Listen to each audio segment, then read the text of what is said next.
নমস্কার আমার ছোট ছোট ভাই বোন এবং আমার স্টুডেন্টরা, আশা করছি তোমরা ভগবানের কৃপায় সবাই ভালো রয়েছ।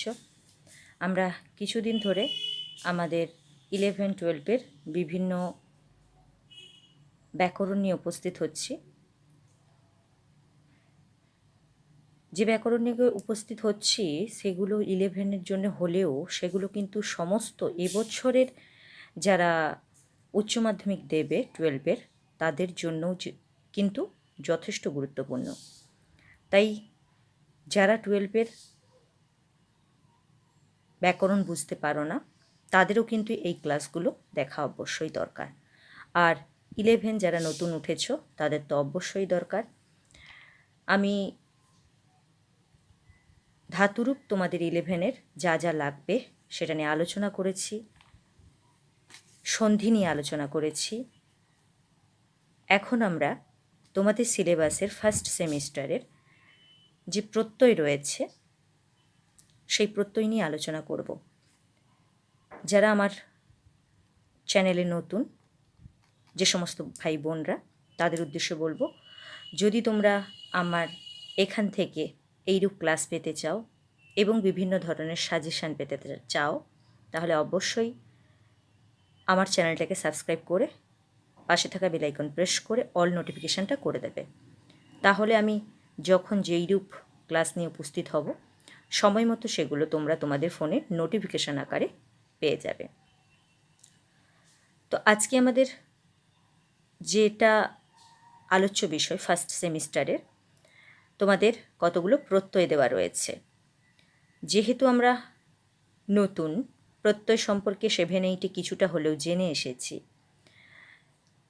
তাই প্রত্যয় সম্পর্কে সাময়িক কিছু কথা বলে দিই এবং যাতে ভিডিও বড় না হয়ে যায় এবং একদিনে একটা পুরো ক্লাস দিতে পারি তার জন্য আমি তোমাদের প্রত্যয়ের ভাগ সব কিছু লিখে এনেছি। আমি তোমাদের ভালো করে বুঝিয়ে দেব, তোমরা শুধু একটু ভিডিওটা দেখলে হবে এবং বোঝার চেষ্টা করলে হবে। তো কথা না বাড়িয়ে চলো আমরা ক্লাসটা শুরু করে দিই।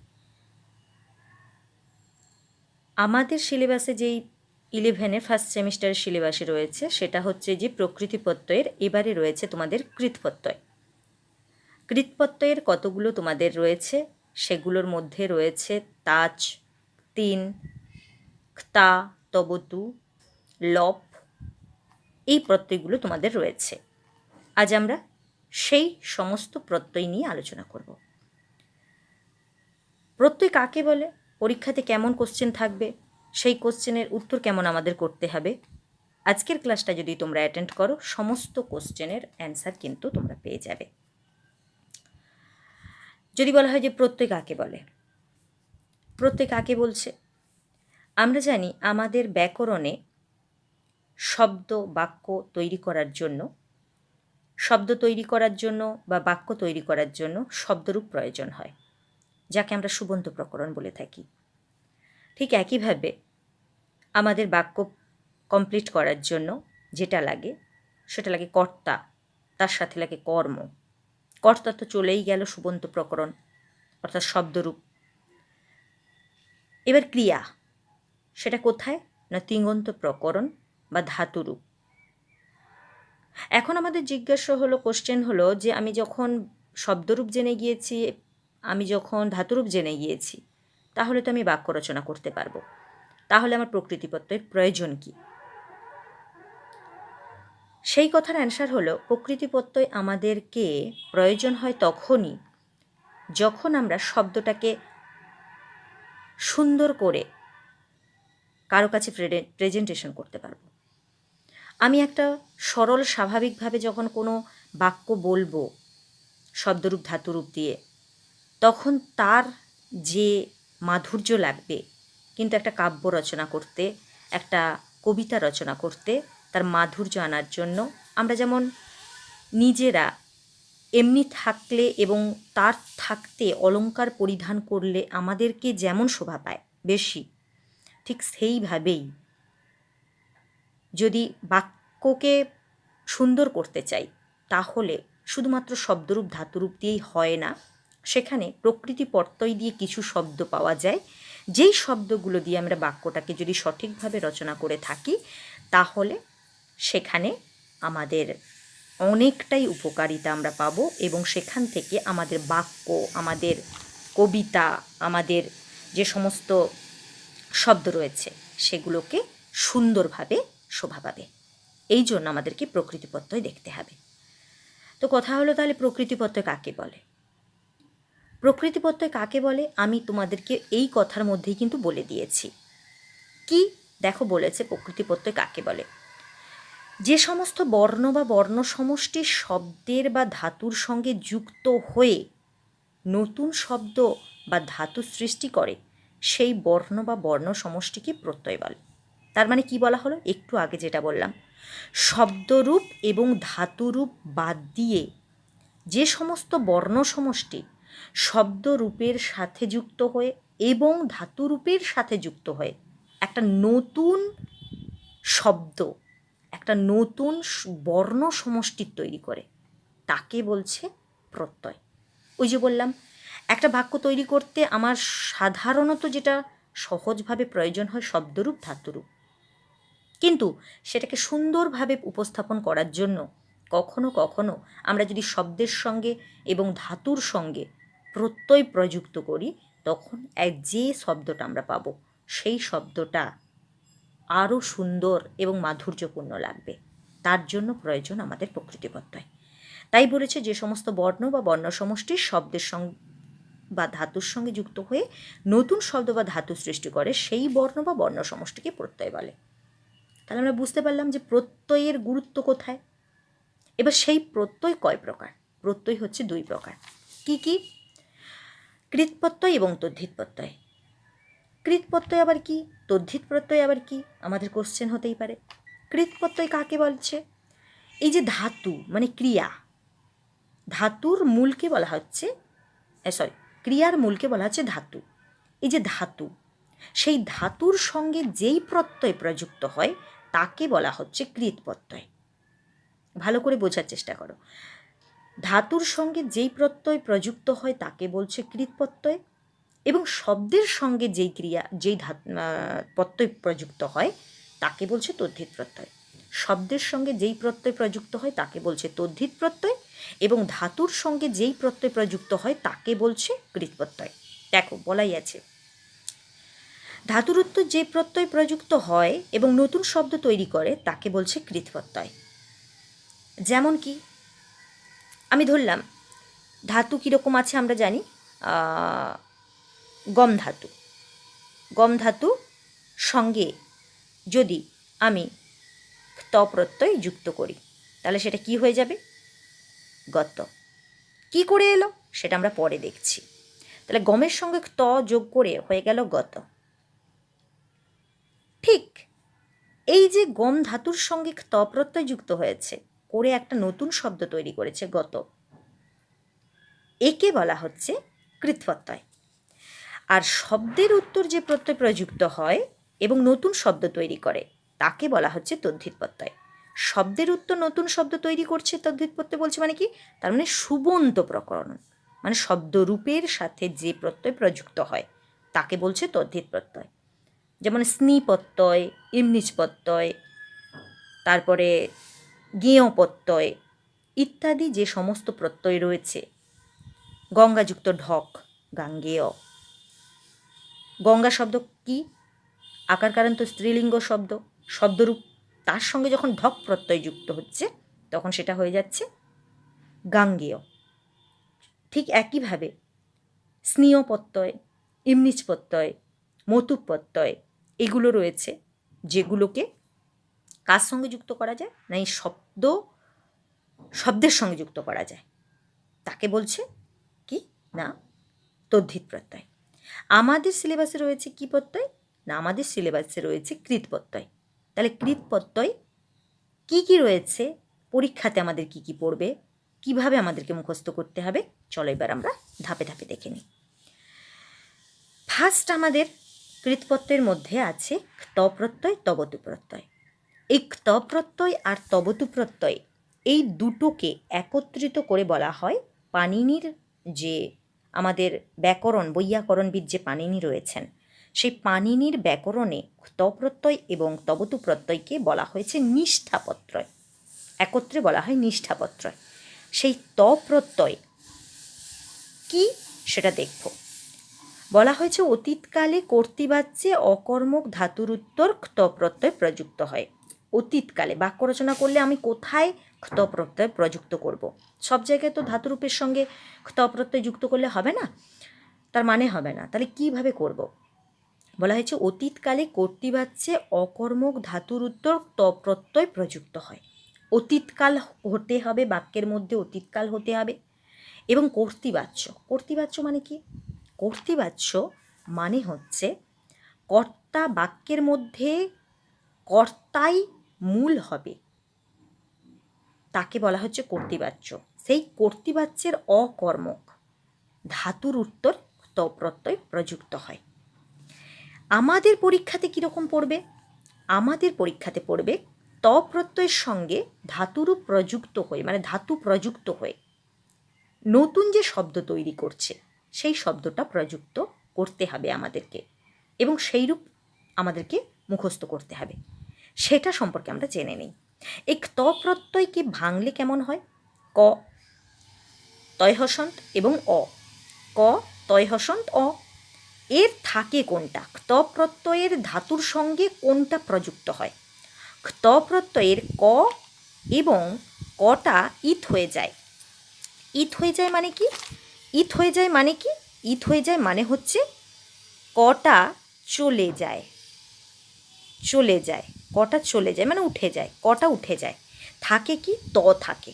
তাহলে ত প্রত্যয় প্রযুক্ত হবে কোনো ধাতুর সঙ্গে, হয়ে সে কি হবে? তটা থাকবে, চলে যাবে ক, ইত হয়ে যাবে। কীরকম হয় দেখো, বলা হয়েছে ক্রিটা কি? একটা ধাতু, ক্রি ধাতু মানে করা ধাতু, তার সঙ্গে ত প্রত্যয় যোগ হলে যদি ক চলে যায় তাহলে কয়েরই পড়ে থাকলো কি? ত, তাহলে কি হয়ে গেল? কৃত। বচ মানে কি? বলা, তাকে কি বলা হয়? উক্তও বলা হয়। সেই বচ ধাতুর সঙ্গে ত যুক্ত হলে হয়ে যাচ্ছে কি? উক্ত। পচ ধাতুর সঙ্গে ত হয়ে গেলে কি হয়ে যাচ্ছে? পক্ক।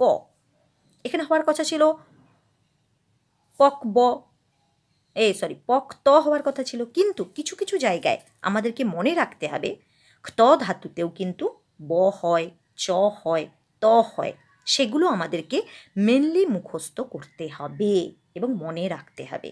তাহলে পদযুক্ত ত করে কি হলো? পক্ক। পা যুক্ত ত করে কি হলো? পিত। গম যুক্ত ত করে কি হলো? গত। গম যুক্ত ত গত। শ্বাস যুক্ত ত শিষ্ট।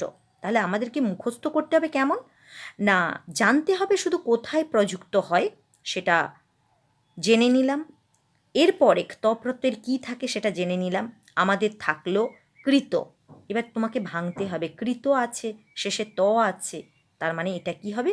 ত প্রত্যয়। তাহলে তোমাকে করতে হবে কি? ক্রিযুক্ত ত, কৃত। উক্ত আছে, বজ্যুক্ত ত, উক্ত। পরীক্ষাতে কিন্তু এইভাবে কোশ্চেন পড়ে। তোমাদের বই অনেক দেওয়া আছে, তোমরা সেগুলো ভালোভাবে মুখস্থ করবে।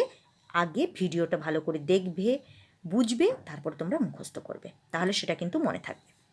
তো চলো এরপরে আমরা ত প্রত্যয়ের পর দেখে নিই তবতু প্রত্যয়। তবতু প্রত্যয় কি বলেছে দেখো, তবতু প্রত্যয় কোথায় হয়? বলেছে অতীতকালে কর্তৃবাচ্যে অকর্মক এবং সকর্মক ধাতুর উত্তর তবতু প্রত্যয় হয়। আগে বলেছিল ত প্রত্যয় কোথায় হয়? অতীতকালে কর্তৃবাচ্যে কেবলমাত্র অকর্মক ধাতুর ক্ষেত্রেই, কিন্তু অকর্মক ধাতুর ক্ষেত্রেই ত প্রত্যয় হয়। এখন বলেছে অতীতকালে কর্তৃবাচ্যে অকর্মক এবং সকর্মক ধাতুর উত্তর তবতু প্রত্যয় হয়। অকর্মক ধাতুর ক্ষেত্রেও হবে, সকর্মক ধাতুর ক্ষেত্রেও হবে। অকর্মক সকর্মক মানে কি? মানে ওই যে পরস্মৈপদ আত্মনেপদ, সেই দুটো ধাতুর ক্ষেত্রে কিন্তু তবতু প্রত্যয় প্রযুক্ত হবে। কীরকম হবে? এবার তবতু প্রত্যয়ের কি পড়ে থাকবে আমাদেরকে জানতে হবে। তবতু প্রত্যয় কীরকম হচ্ছে দেখো, তবতু প্রত্যয় চেনার আরেকটা নিয়ম কি? আমাদের পরীক্ষাতে থাকবে কৃতবৎ, গতবৎ, দৃষ্টবৎ, উক্তবৎ। যদি এই বৎ শেষে যদি বৎ থাকে, বান থাকে, বতি থাকে, শেষে যদি বত থাকে, বান থাকে, বতি থাকে, তাহলে আমাদেরকে বুঝতে হবে এখানে অবশ্যই তবতু প্রত্যয় প্রযুক্ত হয়েছে। বত থাকবে, বান থাকবে, বতি থাকবে। কৃতবতী, গতবতী, দৃষ্টবতী, উক্তবতী, কৃতবান, গতবান, দৃষ্টবান, উক্তবান, কৃতবৎ, গতবৎ, দৃষ্টবৎ, উক্তবৎ। এই তিনটে শব্দ যদি লাস্টে থাকে তাহলে আমাদেরকে বুঝতে হবে এখানে অবশ্যই তবতু প্রত্যয় হয়েছে। এবার তোমাকে মূল ধাতুরূপটা এখানেই দেওয়া আছে, কৃত, গত, দৃষ্ট, উক্ত। সেই মূল ধাতুরূপটা এবার বার করে ফেললে এবং তার সঙ্গে তবতু যুক্ত করে দিলে হয়ে যাবে কি তোমার সঠিক অ্যান্সার হয়ে যাবে।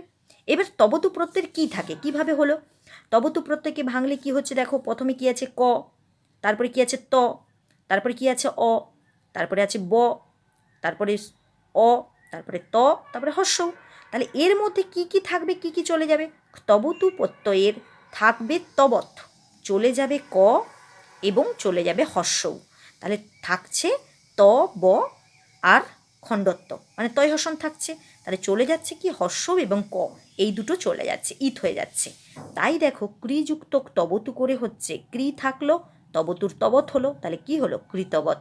গমযুক্ত তবতু, গমের রূপ হয় গত, তাহলে গমের গ থাকে, তবৎ হলো, তাহলে গতবৎ। দৃশযুক্ত তবতু, দৃষ্টবৎ। বৎযুক্ত তবতু, উক্তবৎ। এভাবে অনেক রয়েছে তোমাদের বই, সেগুলো তোমাদেরকে দেখতে হবে। আগে তোমরা ভালো করে বুঝে নাও এবং তারপরে দেখো। আশা করছি বুঝতে অসুবিধা নেই। আগেরটা বলা হলো যে ত প্রত্যয় কোথায় হবে, এখন বলা হলো তবতু প্রত্যয় কোথায় হবে এবং আমাদের পরীক্ষাতে কিভাবে পড়বে, আমরা কিভাবে সেটা চিনব কোন প্রত্যয় রয়েছে, আমরা কিভাবে সেটাকে ডিভাইড করব। আমরা বুঝতে পারলাম। এবারে আমাদের এমসিকিউ এসএকিউ রয়েছে। আমি যদি এমসিকিউ রয়েছে পরীক্ষাতে, তাহলে যদি আমি একটু ভালো করে এটা বুঝে নিই তাহলে কিন্তু আমাদের পরীক্ষাতে আমি কারেক্ট অ্যান্সার এবং প্রত্যেকটা নাম্বার সঠিকভাবে পাবো। এবার চলো আমরা তাচ এবং লব প্রত্যয় দেখে নেব। তাচ এবং লব প্রত্যয় দুটো কিন্তু সমান, দুটোই কিন্তু অতীতকালে প্রযুক্ত হবে। কিন্তু কিভাবে প্রযুক্ত হবে একটু দেখে না। দুই বা ততোধিক ক্রিয়ার কর্তা একই হলে যে ক্রিয়াটি পূর্বে অনুষ্ঠিত হবে সেই ক্রিয়া সম্বন্ধিত ধাতুর পর তা বা তাচ প্রত্যয় হয়। দুই বা ততোধিক ক্রিয়া, আমরা জানি কর্তা কোনো কোনো বাক্যে থাকে, কর্তা একা থাকে না, বা কর্তা একটা কাজ করছে থাকে না, কর্তা বহু কাজ করছে।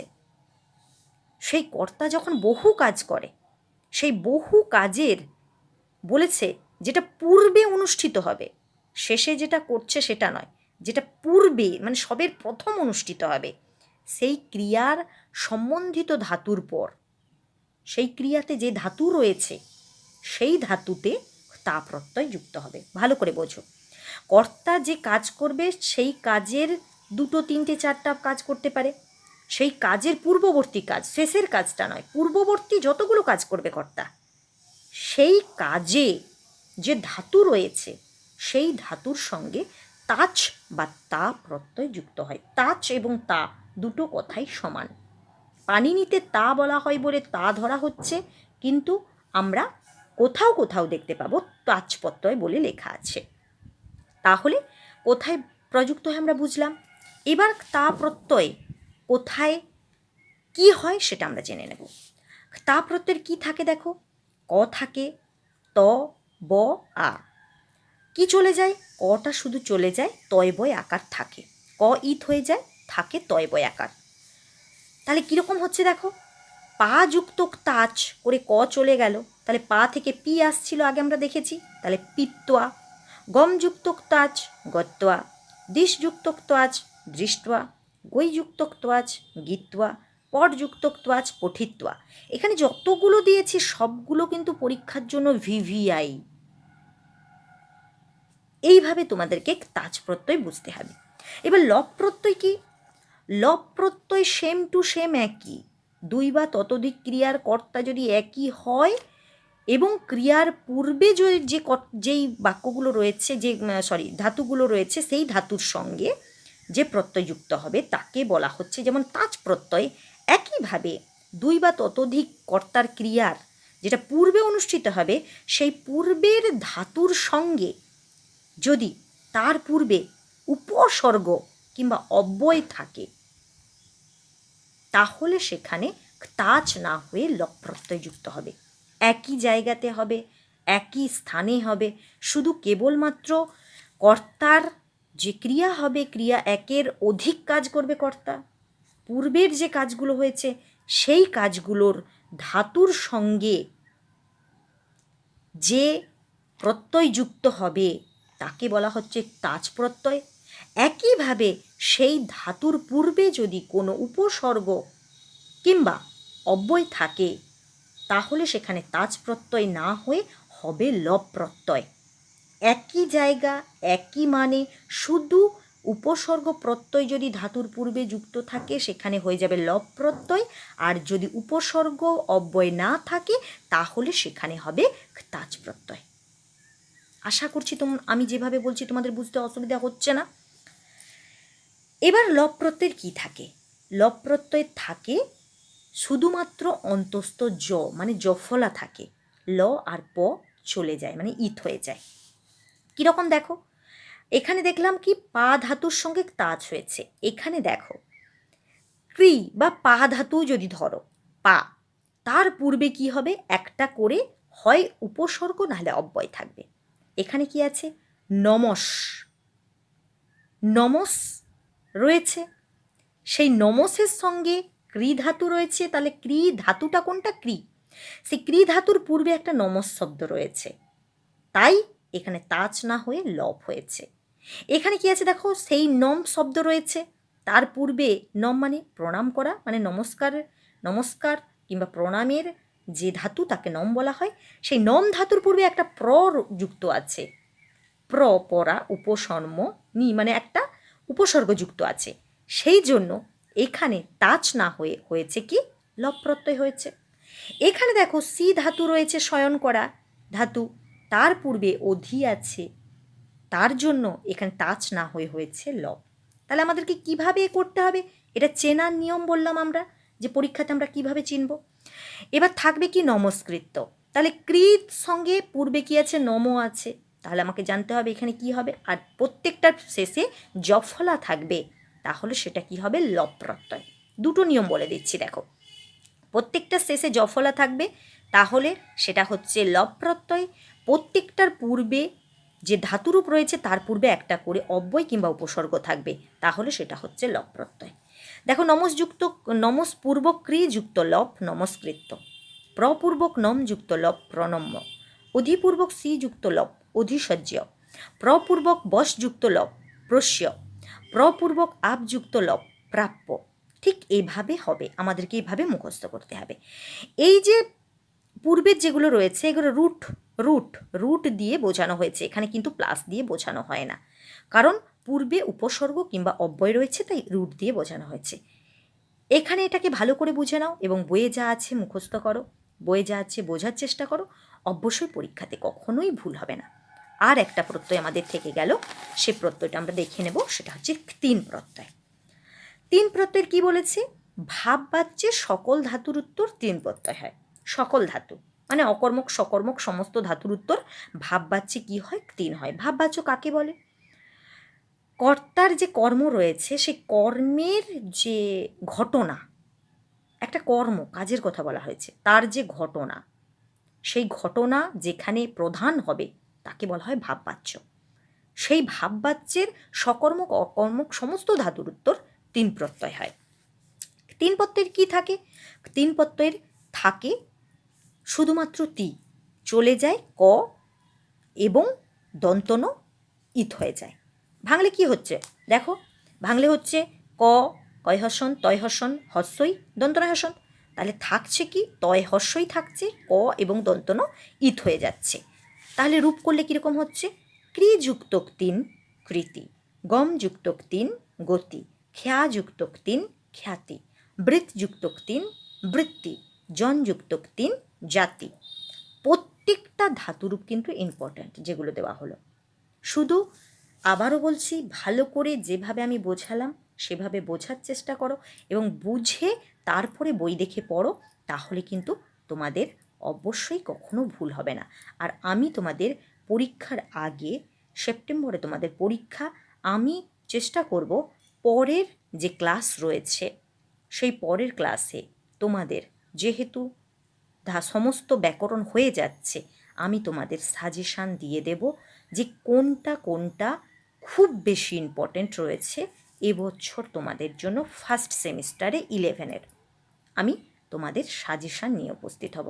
প্রত্যেক দিন সাজেশান কিছু কিছু করে তোমাদের কী কী ইম্পর্ট্যান্ট রয়েছে সেগুলো নিয়ে উপস্থিত হব।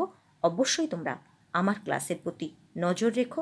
আর যারা নতুন এসছো, পুরনো যারা রয়েছো তাদের তো বলবোই, আর যারা নতুন এসছো তাদেরও বলবো, অবশ্যই আমার এই ক্লাসের দিকে নজর রাখো। তোমরা সমস্ত কিছু পাই টু পাই পেয়ে যাবে। আর যদি আমার এই ক্লাস ভালো লেগে থাকে তোমাদের, অবশ্যই তাহলে লাইক করবে আমার মোটিভেশনের জন্য।